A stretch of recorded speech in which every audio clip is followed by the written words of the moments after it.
l'heure, l'imagination est un des facteurs les plus importants. Et nous le constaterons dans l'histoire du jour, qui portera sur une jeune femme que je vais baptiser Ima. Oui, simple et efficace, ça fera l'affaire. La pauvre n'a pas eu de chance, car elle n'était pas mauvaise.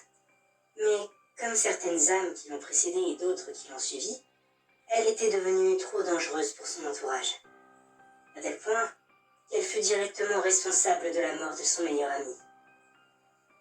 Disons qu'elle avait peur facilement de beaucoup de choses, et qu'elle avait tendance à se faire toutes sortes de films dans sa tête. Ce qui amusait le jeune homme d'ailleurs, qui s'amusait généralement à lui faire des blagues pour lui faire peur. Mais ce qui devait être une nouvelle blague fut aussi la dernière qu'il lui fit. C'était durant la soirée d'Halloween. Elle était seule dans sa maison, et son ami voulait lui faire croire qu'un voleur ou un agresseur avait pénétré chez elle. Donc il s'infiltra chez elle avec son double des clés, alors qu'elle dormait, et quand elle entendit des bruits, elle prit le couteau à cran d'arrêt de sa chambre et se plaça devant sa porte, prête à bondir sur l'intrus. Imaginant justement le pire, sans penser que son ami avait le double des clés et qu'il lui faisait sûrement une blague. Et quand la porte s'ouvrit et que le jeune homme masqué lui sauta dessus en criant, elle brandit le couteau qui vint se loger dans la gorge du malheureux. Suite à ça, il s'effondra, alors qu'elle se précipitait sur son téléphone, puis fuya de la pièce pour appeler la police. Quand la police et les urgences arrivèrent, elle fut horrifiée d'apprendre la vérité. Et bien évidemment, la famille de son ami lui en voulèrent profondément. Elle était vue comme une assassin, une folle. Personnellement, je pense que son ami est aussi en partie responsable. Car connaissant la jeune fille, il aurait dû se douter qu'un jour, une de ses mauvaises blagues lui attirerait des problèmes. Mais, malheureusement à l'époque, j'étais juste possédée par une rage sanguinaire qui m'aveuglait totalement. Et quand la jeune femme arriva dans le village, je ne chercha pas à comprendre. Elle avait tué, elle devait donc payer. Et donc, je l'ai placée dans une situation similaire, où elle se réveilla, bien évidemment, sans souvenir ou autre, dans une chambre dans le noir. Il faisait nuit et le lieu n'était éclairé que par les faibles rayons de la lune. Elle essaya d'allumer la lampe sur la table de chevet, mais rien ne se passa. Donc elle se leva, marchant à tâtons jusqu'à la porte de la chambre pour ne pas se prendre les pieds dans quelque chose.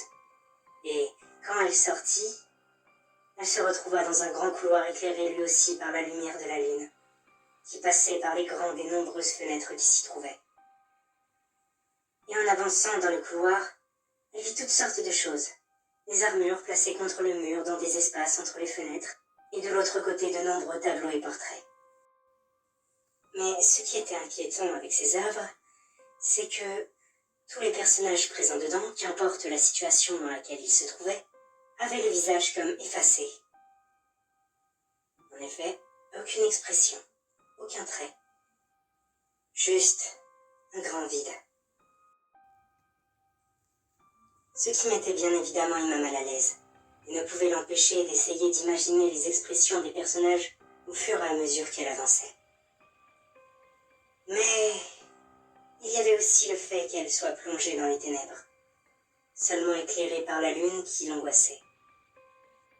Vous savez, cette peur que l'on ressent même lorsque nous sommes totalement en sécurité, dans un endroit que l'on connaît, mais que nous avançons dans l'obscurité, redoutant ce qui pourrait surgir de ces ombres.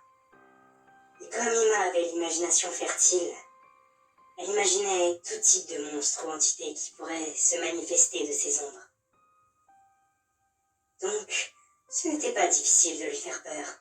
Un bruit, une silhouette, un souffle de vent. Et elle s'imaginait toutes sortes de choses. C'est ce que je fis d'ailleurs, à mesure qu'elle avançait dans ce qui se révélait être un manoir, ressemblant à un décor typique de film d'horreur. Avec les armures qui semblaient la surveiller tellement elles étaient nombreuses, les tableaux sans visage, les ténèbres qui la suivaient où qu'elle aille sans qu'aucune lumière ne veuille s'allumer. Je peux vous garantir que son cerveau tournait à 1000 à l'heure. Et bien sûr, le pire fut quand elle arriva à la porte d'entrée du manoir et qu'elle ne voulait pas s'ouvrir, malgré tous les efforts de la jeune femme. Elle essaya alors d'ouvrir une fenêtre, puis une autre, et encore une autre, jusqu'à ce qu'elle perde patience, attrapant une chaise pour la lancer sur une fenêtre et la briser. Et quand elle s'apprêta à le faire, elle entendit, au creux de son oreille, sortie de nulle part, une voix qui lui murmura « Lâche-la ». Elle lâcha la chaise qui manqua de lui tomber sur le pied, alors que son cœur battait à toute vitesse, et qu'elle regardait de tous les côtés en demandant qui lui avait parlé. Sans réponse. Elle commença alors à se demander si elle devenait folle, ou si quelqu'un ou quelque chose lui avait bien parlé. Songeant à reprendre la chaise et tenter à nouveau de briser la fenêtre, pour voir ce qui se passerait. Mais elle avait bien trop peur pour le faire, en imaginant la possibilité où la voix qui lui avait parlé serait celle d'un fantôme. Si c'était vraiment le cas, elle ne voulait pas le provoquer et subir sa colère. Donc elle continua d'explorer le manoir, en allant à l'étage, avec par moments des bruits de grincement de parquet, des ombres qui avaient des drôles de formes, des portes qui claquent. Pour elle, l'hypothèse du fantôme se renforçait. Et elle n'arrêtait pas de se demander qu'est-ce qu'elle allait faire ici et pourquoi elle subissait tout ça. Même si, en soi, comparé à d'autres âmes, il ne lui est rien arrivé de vraiment fâcheux. Juste des petits bruits, des silhouettes et une voix. Le plus gros de ses tourments, elle se l'infligeait elle-même. Son imagination faisait le plus gros du travail. Et, je l'avoue, c'était amusant de la voir sursauter et se mettre à gémir de peur pour un rien. Mais bon, toute bonne chose a une fin, et il était temps d'accélérer les choses. Donc, quand elle arriva dans un nouveau couloir, je fis apparaître une silhouette à l'autre bout de celui-ci. Évidemment, quand elle vit la silhouette, elle sursauta, mais elle commençait à avoir l'habitude. Donc elle avança en fixant la dite silhouette intensément. Si elle fermait les yeux, elle savait, au fond d'elle, qu'il se passerait quelque chose. Qu'elle allait disparaître, bouger, ou pire avancer jusqu'à elle.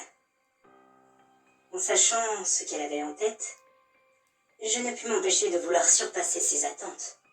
Alors, je fis violemment claquer une porte derrière elle, ce qui la fit regarder brièvement en direction du bruit, avant qu'elle ne réalise qu'elle ne regardait plus la silhouette. Elle redirigea alors immédiatement son regard sur elle, et un frisson d'horreur la parcourut. Quand elle vit que la silhouette était devenue plus grande et s'était déformée.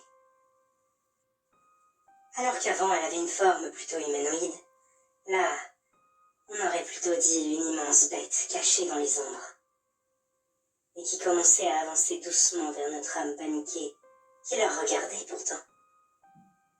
Mais comprenant que ça ne servait plus à rien de fixer cette monstruosité, il se mit à courir de toutes ses forces pour fuir.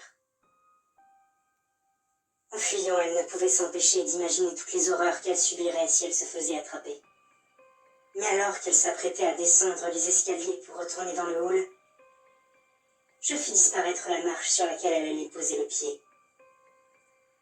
Et entre le fait qu'elle avait les larmes aux yeux, que son esprit était occupé entre le fait de fuir et son imagination qui la tourmentait, et bien sûr la vitesse à laquelle elle allait, elle ne le remarqua pas, et entama une violente chute dans les grands escaliers de marbre, dans lesquels elle se brisa la nuque, le poignet droit, et se disloqua l'un des genoux. Avant de finir au pied de ceux-ci, le corps meurtri, et sa conscience qui disparaissait petit à petit, alors que la silhouette apparaissait dans son champ de vision, en haut des escaliers. Elle mourut donc sans savoir ce qui la traquait. Et moi, en brisant son âme, je compris qu'une des plus grandes sources de peur, c'était l'imagination. Car après tout, jusqu'à sa rencontre avec la dernière silhouette, et sa chute mortelle, il ne lui était rien arrivé. Elle a entendu et vu des choses, et s'est fait toutes sortes de films qui furent les raisons de sa peur. Mais surtout, cette peur et son manque de contrôle sur celle-ci fut ce qui la condamna. Je n'ai pas eu à faire grand-chose pour arriver à cette fin. Après, c'est un peu triste de se dire que Sa seule faute aura été de se laisser dévorer par la peur, à tel point que celle-ci l'aura aveuglé, jusqu'à la rendre responsable en partie de la mort de son meilleur ami. Et oui, parmi les hommes qui ont fini dans le village, il y en a une partie qui n'ont juste pas eu de chance. Mais bon, si je vous ai raconté cette histoire, c'est parce qu'elle m'a rappelé ma situation avec la cauchemardesque. Ma peur était-elle semblable à celle d'Ima, ou est-ce quelque chose de plus profond? Depuis que je me suis enfermée ici, il ne s'est rien passé, et je ne sais pas ce que la cauchemardesque prépare. Mais je vais profiter autant que possible de ce calme, et je vais me préparer pour la prochaine fois, où j'essayerai de la confronter. En attendant, passons à la suite.